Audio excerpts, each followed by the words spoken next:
بسم اللہ الرحمن الرحیم رب اشرح لی صدری ویسر لی امری واحلل عقدۃ من لسانی یفقہوا قولی صدق اللہ۔ جنگ میں لڑتا ہوا گلاب دیکھا ہے، لہو لہان آنکھوں میں خواب دیکھا ہے، کہیں گے لوگ یہ فخر سے صدیوں تک کہ ہم نے نقاب میں انقلاب دیکھا ہے۔ ناظرین، میں ایڈوکیٹ محمد الطاف احمد AB نیوز اردو میں آپ سب کا استقبال کرتا ہوں۔ تو آئیے ہم آپ کو کرتے ہیں کچھ اہم خبروں سے باخبر۔ سب سے پہلے آج کی شہ سرخیاں۔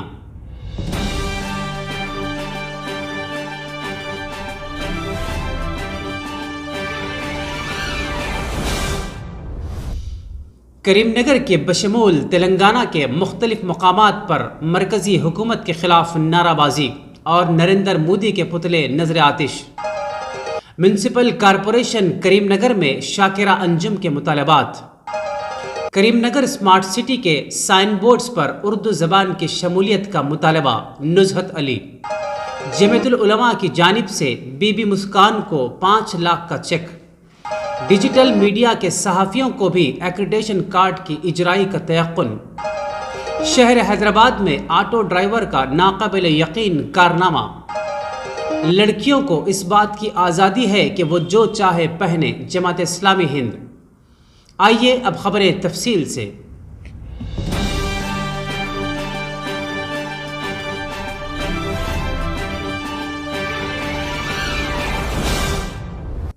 ریاست تلنگانہ میں برسر اقتدار جماعت کے صدرنشین KCR کی ایما پر BJP کی مرکزی حکومت کے خلاف ایک زبردست احتجاج منظم کیا گیا، جس کی صدارت کریم نگر کے TRS کے نو منتخبہ ضلعی صدر GV راماکرشنا راؤ نے کی۔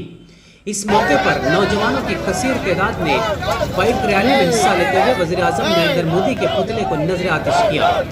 واضح رہے کہ GV راماکرشنا راؤ کی قیادت میں یہ پہلی ریلی تھی۔ عوام کی کثیر تعداد کو دیکھتے ہوئے GV راماکرشنا راؤ نے مسرت کا اظہار کیا اور کہا کہ چیف منسٹر کے تئیں عوام کی محبت واقعی قابل تعریف ہے۔ انہوں نے مزید کہا کہ محبت کی اس بے پناہ اظہار کو میں کبھی نہیں بھول پاؤں گا۔ اس موقع پر ضلعی صدر نے مودی ہٹاؤ ملک بچاؤ کے نعرے لگائے۔ مہمان خصوصی کی حیثیت سے شرکت کرنے والوں میں وزیر اقلیتی بہبود گنگولا کملاکر، MLC بھانو پرساد، سابق رکن کونسل ناراداسو لکشمن راؤ، میئر سنیل راؤ و ڈپٹی میئر چلا روی شنکر، ڈویژن نمبر 56 کے کارپوریٹر راجندر راؤ، ایڈلا اشوک، کوآپشن ممبر امجد، سرپنچ ریکورتی مہیش، سوڈا ڈائریکٹر محمد یوسف، نعیم، عصمت، عقیل، نبی کے علاوہ دیگر موجود تھے۔ اس کے علاوہ صدر نور بادشاہ سنگم بابو جانی کی صدارت میں محلہ شاہ صاحب محلے میں احتجاج منعقد کیا گیا۔ علاوہ ازیں TRS نعیم کی صدارت میں بھی سبھاش نگر میں اسی نوعیت کا احتجاج منظم کیا گیا۔ اس کے ساتھ TRS قائد ساجد فخر الزماں کی قیادت میں بھی مرکزی حکومت کے خلاف زبردست احتجاج منظم کیا گیا۔ دوسری جانب ضلع جگتیال میں T جیون ریڈی کی قیادت میں بھی اسی نوعیت کا ایک پروگرام منعقد کیا گیا و نیز وزیر اعظم کا علامتی پتلا نظر آتش کیا گیا۔ تو دوستو، بڑھتے ایک اور خبر کی جانب کہ میونسپل کارپوریشن کریم نگر کی جنرل باڈی میٹنگ میں کارپوریٹر شاکرہ انجم سید برکت علی نے ڈویژن نمبر 34 میں باقاعدہ بستی دواخانہ، ترقیاتی فنڈز اور اوپن جم کے متعلق استفسار کیا۔ بعد ازاں آوارہ کتوں کی وجہ سے عوام کو ہونے والی پریشانی کا متعلق بحث بھی کی۔ Minister for minority welfare Gangula Kamalakar, mayor Sunil Rao اور میونسپل کمشنر نے مسائل کو فوری طور پر حل کرنے کا تیقن دلایا۔ اسی طرح ایک اور خبر کی جانب کہ ڈویژن نمبر 4 کے مجلسی کارپوریٹر محترمہ نزہت علی نے کریم نگر میونسپل کونسل کے اجلاس کے موقع پر دیگر مسائل کے ساتھ ساتھ اسمارٹ سٹی میں مختلف چوراہوں اور نکڑوں پر نصب کردہ سائن بورڈ پر تیلگو اور انگریزی زبانوں کے علاوہ راہگیروں کی سہولت کے لیے اردو زبان کو شامل کرنے کا مطالبہ کرتے ہوئے وزیر اقلیتی بہبود گنگولا کملاکر و نیز میونسپل میئر کریم نگر وائی سنیل راؤ کو یادداشت پیش کی۔ اس موقع پر MIM کوآپشن ممبر رفیہ سلطانہ بھی ان کے ہمراہ شریک تھیں۔ اسی طرح بڑھتے ایک اور خبر کی جانب کہ کرناٹک میں حجاب معاملے میں اللہ اکبر کے نعرے لگانے والی قوم کی بہادر بیٹی مسکان کی ہمت افزائی کے لیے جمعیت العلماء ہند کے قومی صدر مولانا سید محمود مدنی نے انہیں 5 لاکھ روپے کے انعام کا اعلان کیا تھا۔ وعدے کے مطابق بدھ کے روز جمعیت العلماء کرناٹک کے عہدیداران نے مسکان کے والد حسین خان کو ان کی رہائش گاہ پر پہنچ کر 5 لاکھ روپے کا چیک حوالے کیا، نیز بی بی مسکان کی جرأت کو خراج پیش کیا۔ مولانا سید محمود اسد مدنی صدر جمعیت العلماء ہند کے حکم پر ایک موقر وفد مولانا مفتی افتخار احمد قاسمی صدر جمعیت العلماء کرناٹک کے سرپرستی میں ضلع منڈیا پہنچا، جس میں مولانا مفتی شمس الدین بجلی قاسمی، جنرل سیکرٹری جمعیت العلماء کرناٹک تفہیم اللہ معروف، رکن جمعیت العلماء کرناٹک رضوان بدر، رکن جمعیت العلماء کرناٹک ساجد اختر، رکن جمعیت العلماء کرناٹک شریک رہے، اور منڈیا سے مفتی رضوان صدر جمعیت العلماء منڈیا، مولانا ذبیح اللہ جنرل سیکرٹری جمعیت العلماء منڈیا اور اراکین جمعیت علماء بھی اس موقع پر موجود تھے۔ اس انعام پر بی بی مسکان نے مولانا سید محمود اسد مدنی کا شکریہ ادا کیا اور حسین خان نے آئے ہوئے وفد کا پرتپاک استقبال کیا اور بے انتہا خوشی کا اظہار بھی کیا۔ اسی طرح بڑھتے ایک اور خبر کی جانب کہ مرکزی حکومت نے ملک کے خلاف کام کرنے والے صحافیوں کے ایکریڈیشن منسوخ کرنے کا فیصلہ کیا ہے۔ مرکزی وزارت اطلاعات و نشریات نے central media accreditation guide lines 2022 کے عنوان سے نئے رہنمایانہ خطوط جاری کیے ہیں۔